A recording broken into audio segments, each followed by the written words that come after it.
The frequency of the dominant allele P for orange wings is 0.4, and the frequency of the recessive allele Q for white wings is 0.6. The population has an inbreeding coefficient of 0.3. Calculate the expected frequency of heterozygotes in the next generation. So based off the equations we saw on the previous slide, because we're calculating for the expected frequency of heterozygotes, we are going to want to use the equation that obviously has heterozygotes in it, which we know is this one. Again, because 2pq heterozygotes, if you remember from Hardy-Weinberg equilibrium. So with that, once you pick the right equation, all you really need to do is plug and chug. And it even tells you in this case that P is a dominant allele. P is always dominant. If it didn't happen to tell you that. So we would just plug it in. And then with that, you can just do the math. If you get a little confused with combining simple decimals and you just don't feel like writing it out, an easy trick would be to cover the zeros, act like they aren't real, or the decimal places in the zeros, and then we know 6 times 4 is 24, right? And again, just like the last videos, there's 2 numbers to the right of the decimal place. So 1, 2. So your problem would be 2 times 0.24.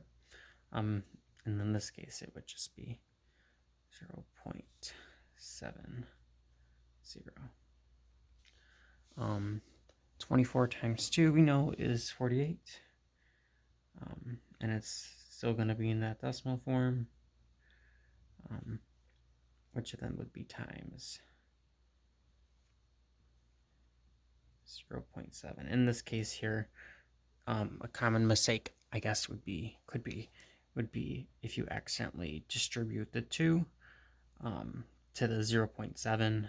Don't do that. Just do it to this one, not to that one, or you'll get the wrong answer. And then this is kind of a complex decimal to do. I can't do that in my head, but I'm not going to worry about it because I can just do it the long way, if you will. 8 times 0 is 0. 8 times 7 is 56. 8 times 0 is 0, and then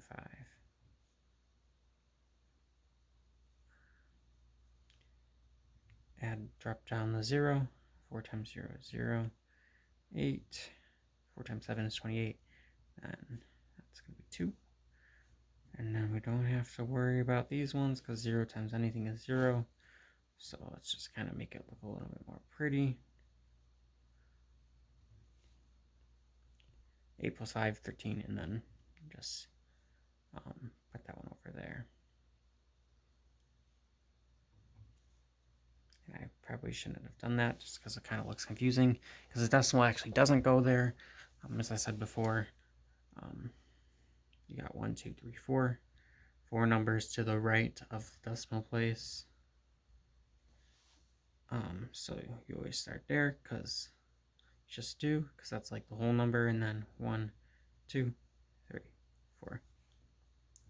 So